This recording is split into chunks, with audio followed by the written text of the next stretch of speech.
So in this tutorial we're going to be thinking in 3D by understanding ellipses and wireframes, and then we're going to go through the properties of light and shadow and how to project the shadows, and then finally onto shading, all with a little help from my friend Eggy. Stay tuned.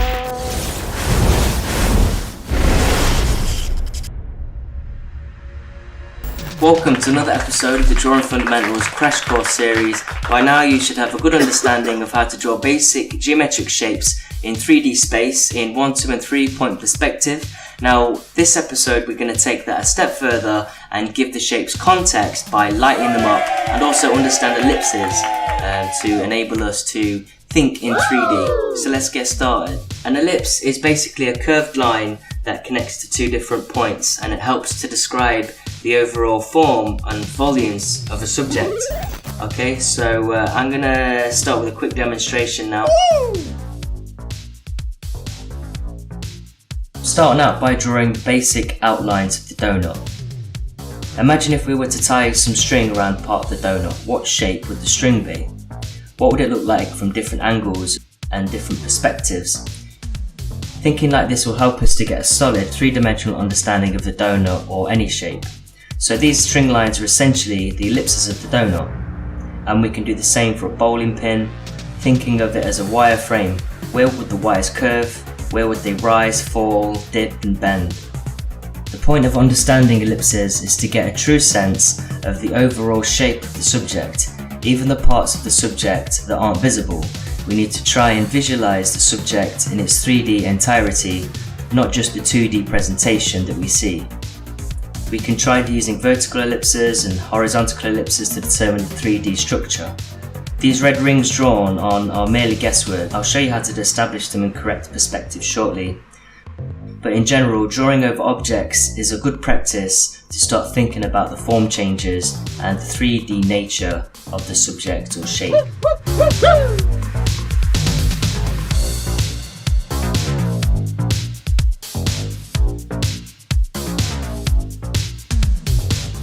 So that was a brief taster of ellipses. I just want to stress the importance of thinking in this way. It's going to really help you to shade better and draw better, more accurately, just by understanding a shape in its 3D entirety. So I'm going to do a demonstration now, and I'm going to utilize the generator which I've created on the website. It basically prompts you with different types of shapes to draw and various criteria, so you can learn by practicing a structured process. So to start, I'm drawing out a shape in 2-point perspective. We first draw a cube to help us determine the correct dimensions using measuring points. I then extend the lines upward to get a rectangular shape to help us find the shape of the cylinder.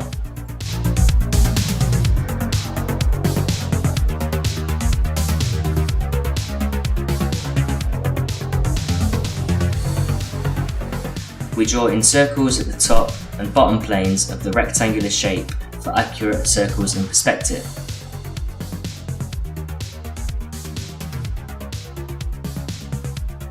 We can begin to place the ellipses as guidelines and the additional framework lines to help us better understand the nature of the 3D cylinder. Notice that the wires become more frequent as the circular edge recedes. We can use the vanishing points and create additional segments of the rectangle to establish where more circular wireframes would appear within the cylinder.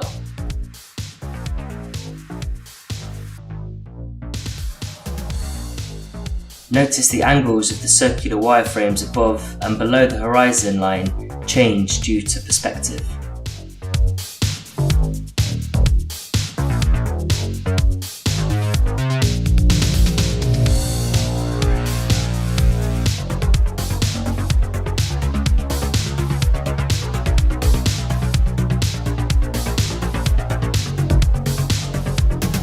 So that concludes our section on ellipses and brings us into light and shadow. Ellipses are very important because it helps determine how the light wraps around the form, not just from the front but from the sides and the back. So let's move on now to light and shadow.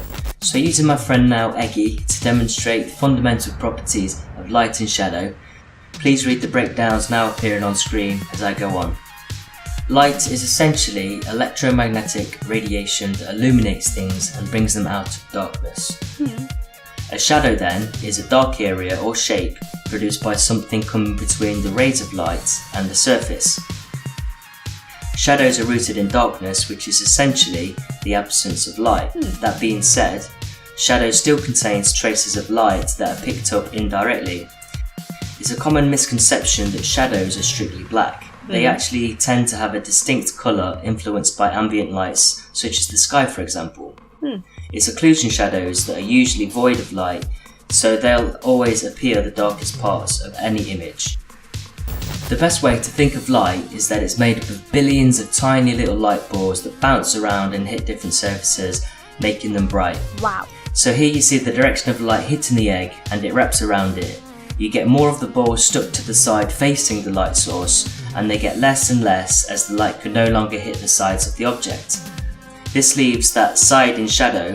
You can still get bits of light in the shadow, but it's not directly lit by the main light source. The cast shadows appear as the egg blocks the light hitting the surface. Again, light can occur here, but not directly. Light can bounce off the surface and into shadow areas, which is why we get some of the dots in between the shadow lines. Occlusion shadows, dark parts I mentioned where simply no light can hit. These are the darkest parts of any image. So this brings us to how we can accurately determine the shape of any shadow for any object.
So there's two ways that we can measure shadows. One is for shadows coming towards us and the other is for shadows going away from us.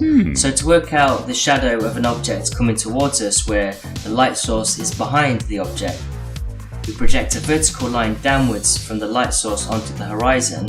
This point on the horizon is known as the light point. From here we put straight lines through the base of the object, the sides or the edges that will contain the shadow. This is the direction of light. We then do the same, but we run straight lines from the light source point down through the top edges or the points of the shape. This is known as the angle of light. So now we have two sets of lines, and where they intersect ultimately determines the points for us to place the shadow of the object. So we fill in the shadow accordingly.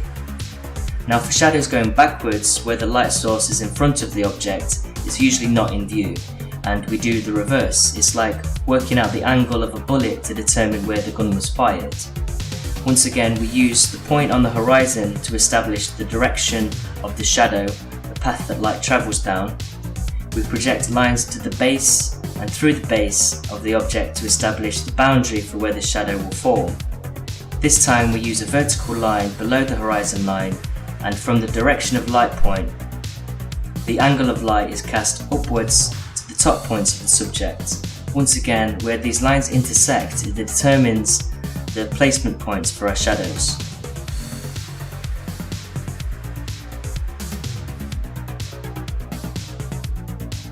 Ultimately, shadows are determined by the direction of light and the angle of light. Okay, so now we understand the basic properties of light and shadow, but what we need to consider when drawing and painting in general is that all surfaces aren't the same, and so light is going to appear different on one surface than it would do on another surface, simply because the properties of each surface is different. So we've got properties of light, but also we've got properties of surface. So what I've done is a lighting test, set up 2 eggs. We all know what happened to the other one. So I've kept the lighting set up the same on each, but the only thing I've changed is the surface. So by overlaying the images, we can come to see the changes in light behaviour. So the first light source is quite strong and it's from the left hand side, and you can see some distinct changes there. Okay, so now it's on its vertical axis, again using the same light from the left hand side, and again we see some distinct changes.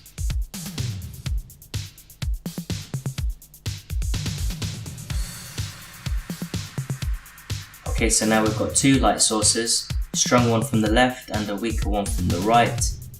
Overall the image is quite a high key. Light source from the right hand side this time. Again you can see the distinct changes, and a light source above the object this time for more distinct changes and changes in light and shadow.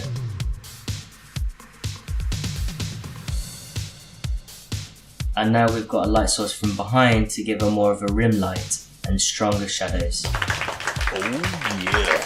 So based on these results, what I've observed is that on the matte surface, the light seems to spread more evenly across it, whereas on the shiny surface, you seem to get more bandings of condensed light and shadow. Obviously it's more reflective in general, so you've got more bounce light being picked up at the bottom, the more large specular reflection at the top. It's a simple demonstration, but I just wanted to stress the principle of understanding that light reacts differently and appears differently depending on the surface type. I'm going to move on to the final demo now, where I'm going to try and bring everything together in one full swoop. So yeah, let's get started on that. Okay, so to start I want to introduce you to the sphere test, inspired by Sam Nielsen, who instructs the fundamentals of light course at schoolism.com. It basically helps you to determine the correct and consistent lighting values by establishing first the results of how light would appear on a sphere. Based on this, we can have an accurate depiction of what the value or amount of light and dark a particular side of an object would be from any angle. To brush upon the shadows, you can soften them at the ends. One thing to note is that shadows become more blurry with less definition the further they are away from the source of the object. They're also prone to being lighter in value too. Another thing to note about shadows is that faraway light sources produce more crisp cast shadows in general.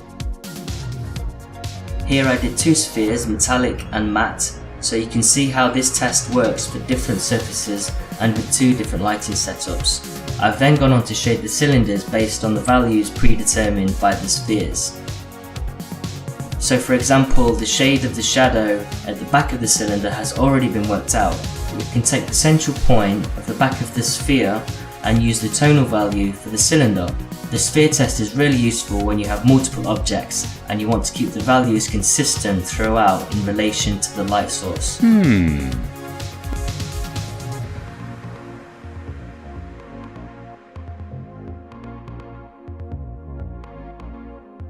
So now I'm establishing the shapes in 2-point perspective. I'm using a cube for the pyramid because I need to accurately determine the central point at the top, and also it's generally a cube-like structure anyway. So I worked out the measuring points for this outlined in the previous video on perspective.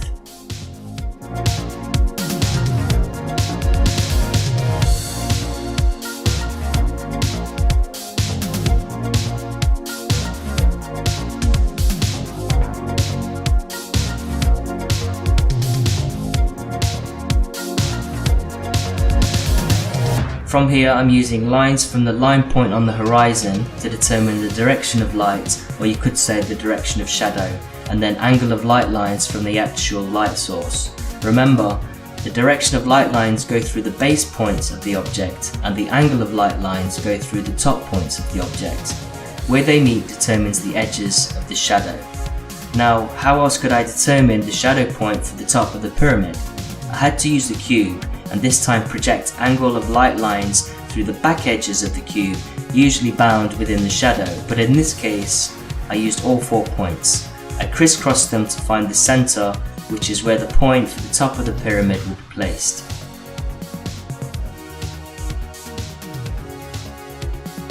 I established my 2 sphere tests, one for each object, as the light will hit them differently as they're in different locations and positions. And now I have these, I can begin to shade on each side of the shapes with a consistent lighting setup.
So now we come to understand the basics of ellipses, light and shadow, and how to project them. So when we put all this together, we're not just drawing in 3D, but we're actually thinking in 3D now.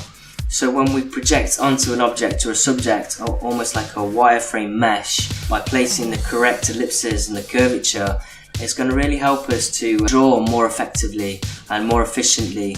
It's going to help us with placement of things like features, and placement of lines, placement of shadow, placement of light, foreshortening certain things. And so this is really going to help to elevate your drawings essentially. That's it in a nutshell. Until the next episode, where we're going to take the principles learned in this video a step further and apply them to facial expressions and emotions, and understanding how to light faces from different angles and different perspectives. That is all from me, and I will see you later.